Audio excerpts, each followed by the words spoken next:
ఏమనుకుంటున్నావు నీ మనసులో? ఎప్పుడు ఊళ్ళో ఉన్న వాళ్ళని గెలికి గొడవకి వెళ్తే చూస్తూ ఊరుకుంటారా? ఎవడో ఏదో చేస్తే నీకేంటి? పాపం మీ నాయన, నీ వల్ల ఆయన ఇబ్బందుల్లో పడుతున్నాడు.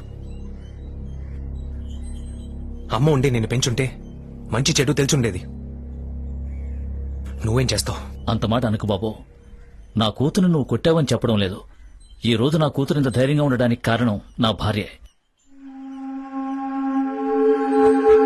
నా భార్య గురించి నీకు తెలీదు. తన పేరు కరసామ భానుమతి.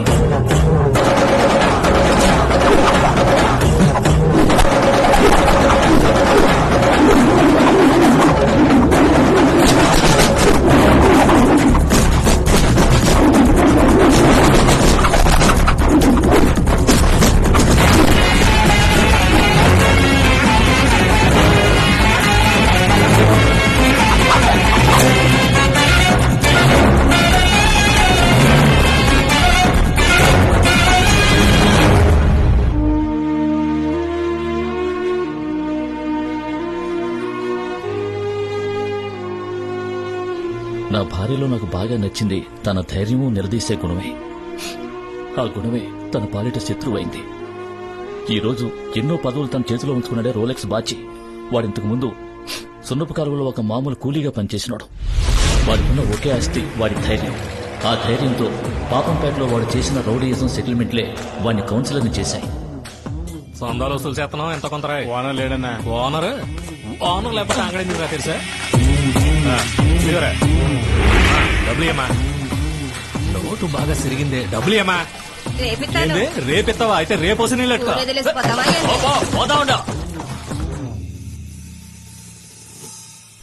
అలా రేషన్ బియ్యాన్ని భైరవుడు రైస్ మిల్లుకి తీసుకెళ్లేటప్పుడే వాడికి పాపారావుకి పరిచయం ఏర్పడింది. సరిగ్గా అదే రోజు పాపంపేట మాజీ చైర్మన్ కిట్టు పార్టీ మీటింగ్ లో భైరవుని ఎదిరించి మాట్లాడాడు. ఇలా చూడు కిట్టు, అన్న ఏమనుకుంటున్నారంటే ఈసారి ఆ పదవికి మన పాపారావుని నిలబెట్టాలని అనుకుంటున్నారు. అందుకని నువ్వేం దిగులు పడమాక, అయ్యగారు నీకేదోటి చేస్తారు. ఏంటే చేస్తారా? ఈయనేం చేయగలరు? అట్లా చేసినా ఎవరు చేయించుకుంటారు? అవును, మన పార్టీలో పదవి ఇవ్వడానికి ఈయనెవరు? ఈయన హోటల్లో పార్టీ మీటింగ్ పెడితే పార్టీ ఈయనదైపోద్దా? నాకు తెలియగలుగుతున్నా, నువ్వు మన పార్టీ జిల్లా కార్యదర్శివా లేదా ఈ వెనక జొల్లు కాచుకునే కార్యదర్శివా? ఒరే పాపారావు, నువ్వు బాచి పాపంపేటలో నాకు పోటీ. ఇలా చూడండి, పాపంపేటకి నేనే చైర్మన్. నేను మాత్రమే చైర్మన్. చూడరా బాసి, ఆ కిట్టిగాడు ఉన్నంత వరకు రాజకీయాల్లో ఆడి సోటికి నేను బాలేను, నా సోటికి నువ్వు రాలేవు. ఆడి అడ్డు మనం తాగం చేసుకున్నాం అనుకో, బైరుడ మనసులో మనకు సోటు ఉంటది. అన్న మనసులో సోటిస్తే ఈ అన్న సోటు నీకే.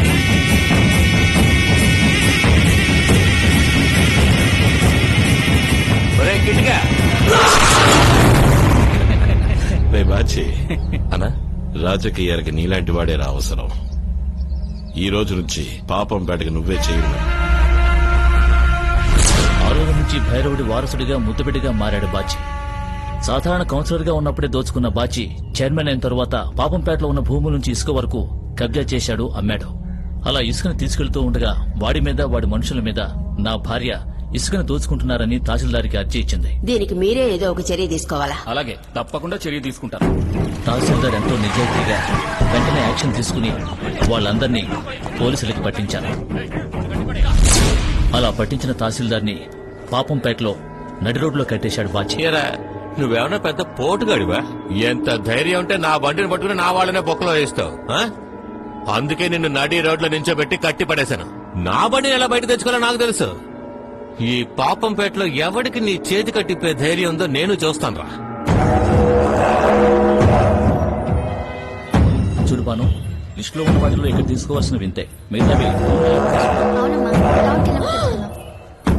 అయ్యయ్యో, మన తహసీల్దార్ అండి. ఇది పట్టుకో. ఎక్కడికమ్మా? రండి.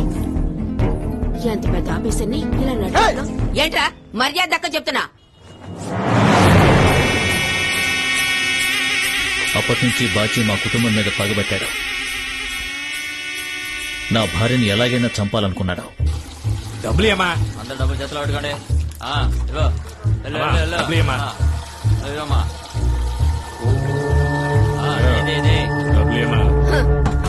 దేనికే గవర్నమెంట్ పోస్ట్ ఎన్నేళ్ళకి నీకెందుకు డబ్బులు ఏంది ఇక్కడ కౌన్సిలర్ మేమే డబ్బులు అడిగితే ఇయ్యాలా ఊరికే ఓటేసినారా డబ్బులు తీసుకునే కదా ఓటేసినారు డబ్బులు ఇవ్వకపోతే నీళ్ళు నీ గురించి ఎక్కడికి వెళ్ళి చెప్పి నేనేం చేయాలో నాకు తెలుసురా. ఏడకపోయి చెప్పుకుంటావో చెప్పుకో ఎల్లు రామా డబ్బులు ఏమా నెల పుట్టి ఇంకా 5 రోజులు కూడా కాలేదు. ఇంతలోనే ఏ సరుకులు లేవంటే ఏం చేయాలి మేము? ఇప్పుడు ఎవరక్క లేదని చెప్పింది సరుకు అయిపోయిందని చెప్తున్నాం 10 రోజులు పోయాక రండి ఇస్తాం ముందు జనాన్ని తీసుకుని ఇక్కడి నుంచి పోక 10 రోజుల తర్వాత కాదు, ఈ రోజు లోపల ఉన్న సరుకులు తీసుకోకుండా వెళ్ళాం. మేము అదే చెప్తున్నాం. ఈ రోజు నువ్వు తినకుండా పోవు తన్నులు సరుకు అయిపోయిందని చెప్తే పోమ్మా. సరిగ్గా సరుకు ఇచ్చారని ఆడితో గొడవ పడుతున్నావు. రా తల్లి రా పావు. రే బామర్దే, ఏంది బావా? న్యాయం అడిగేదంతా ఎప్పటికైనా సమస్య ఏదో ఒక విధంగా అడ్డుపడుతూనే ఉంటది. ఈ రోజు రాత్రే పక్కూరు కుర్రాళ్ళు పిలిపించి సరుకు ఖాళీ చేసేయి. అలాగే బావ.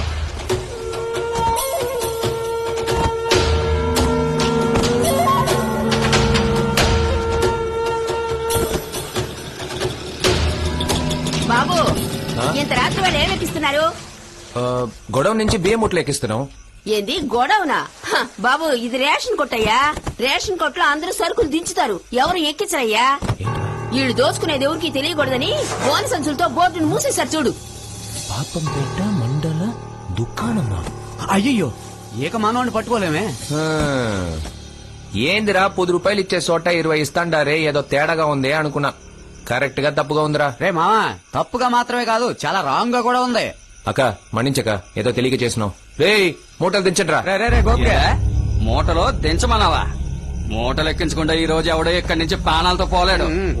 ఏయ్, ఎప్పుడు చూసినా నీకు మాతో గొడవ పడ్డమే పని అయిపోయిందా? ఈసారి నేను ఆడదాని మీద చెయ్యెత్తుతావా? రే బీగాలేసి తాళాలేవండి. సరే మావా వెళ్ళండి. త్వరగా దించండి. అక్క ముందు పోలీస్ స్టేషన్కి వెళ్ళి కంప్లైంట్ ఇవ్వక. తినే తిండిని దోచుకుని ఇట్లాంటి వాళ్ళని ఊరికే వదలకూడదు. సాక్ష్యానికి కావాలంటే నన్ను ఎప్పుడైనా పిలు. పేరు రాయుడు, ఊరు బొప్పరాయి సముద్రం. చూడయ్యా, ఈ ఊళ్ళో ఉన్న మగాళ్లంతా తెల్ల పంచులు కట్టుకుని పేరుకి మగాళ్ళలా ఉన్నారు. నువ్వు ఒక్కడవే వీళ్ళని ఎదిరించి అడిగావు. నీలాంటి మగాడిగా నీ ఊళ్ళో ఉన్నాడనుకో, పాపం పేటేంటి పార్లమెంట్ దాకా వెళ్తాను. ఇవ్వరా ఇందాక తాళాలు. చూడమ్మా, నువ్వేమో వాడు రేషన్ బియ్యం దోచుకున్నారని కంప్లైంట్ ఇచ్చావు, వాళ్ళేమో రేషన్ కొట్టు తాళాలు పోయాయని నిన్న రాత్రి కంప్లైంట్ ఇచ్చారు. నేను ఇప్పుడు ఎవరిని అనుమానించి కేసు పెట్టాలి? ఏం పర్వాలేదు సార్. ముందు రేషన్ కొట్టు తాళాలు కనపడడం లేదని ఓ కేసు కట్టండి నా మీద.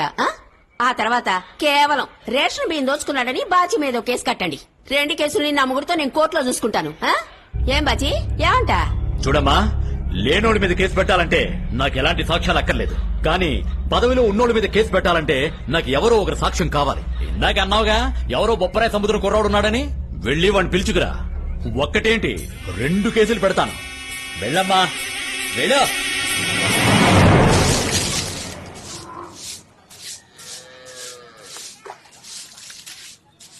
అమ్మా, ఎవరు తల్లి నువ్వు? లోపలికి రా. నా పేరు భానుమతమ్మా, పాపంపేట నుంచి వస్తున్నాను. ఇక్కడ రాయుడని నా మనవడే. ఏంది విషయం? అదేం లేదమ్మా, మీ మనవడు నిన్న మా ఊరికి లోడ్ ఎక్కించడానికి వచ్చాడు. వచ్చిన చోట ఓ చిన్న గొడవ జరిగింది రేషన్ బియ్యం దోచుకున్నందుకు. మీ మనవడే నాకు సాయం చేసి ఆ దోచుకున్న గుంపు నుంచి నన్ను కాపాడాడు. దోచుకున్న గురించి పోలీసులతో చెప్తే సాక్ష్యం ఉంటే తీసుకురా, కేసు కడతాము అన్నారు. అందుకే సాక్ష్యం చెప్పడానికి మీ మనవడిని తీసుకెళ్దామని వచ్చాను. ఏడి తల్లి ఎంత అమాయకంగా ఉన్నావు? రేషన్ లోకంలో ఒకడు దొంగిలించకపోయి బతుకుతున్నాడంటే వాడంతటి నీచుడయి ఉండాలి, ఎంతటి పోరంబోకయి ఉండాలమ్మా. అట్టాంటోడితే నీకెందుకు తల్లి గొడవ? ఇలా చూడు తల్లి, ఊళ్ళో జరిగే గొడవలన్నింటికి నేను నా మనవడిని పంపను. నువ్వు ఇందాక చెప్పినట్టుగానే పోలీస్ స్టేషన్ కు వచ్చి నా మనవడు సాక్ష్యం చెబితే ఆడికి నా మనవడికి గొడవ వత్తది. అట్టా గొడవ వస్తే ఆడిని పొడిచి చంపేస్తాడు నా మనవడు. ఎందుకంటే నా మనవడు అంత కోపిస్తోడు.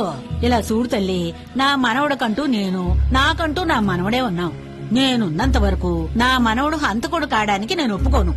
అంతేకాకుండా నా మనవడు మొదటిసారి అయ్యప్ప స్వామి మాలేసుకుని కన్యస్వామిగా ఈ రోజే పాదయాత్ర పోతున్నాడు.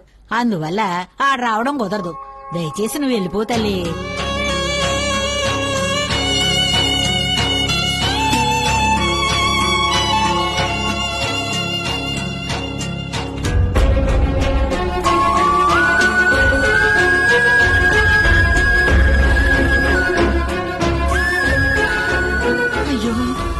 సరిగ్గా సాములు ఇప్పుడే వస్తున్నారే. ఏం చెప్పి తీసుకెళ్లిపోద్దా స్వామి రాత్రి రేషన్ కొట్టి అక్క ఆ? ఏందయ్యా ఏంటక్క మా ఊరేపు ఓ ముఖ్యమైన వ్యక్తిని కలవడానికి వచ్చినా ఆయన లేరు, అందుకే వెళ్ళిపోతున్నా. మళ్ళా వాళ్ళు వచ్చి గొడవ ఏం పెట్టలేదుగా? అబ్బే లేదయ్యా.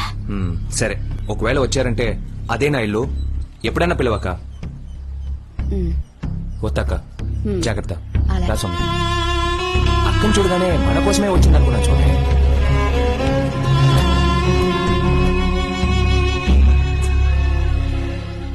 మనం ఎన్నో విధాలుగా ప్రయత్నించాం, ఒక్కడూ సాక్ష్యం చెప్పడానికి రావడం లేదు. వీడు మాత్రమే కాదు, పోలీసు కోర్టు అంటే ఎవడూ సాక్ష్యం చెప్పడానికి రాడు, ఎవరూ పంపరు కూడా. ఊళ్ళో అందరూ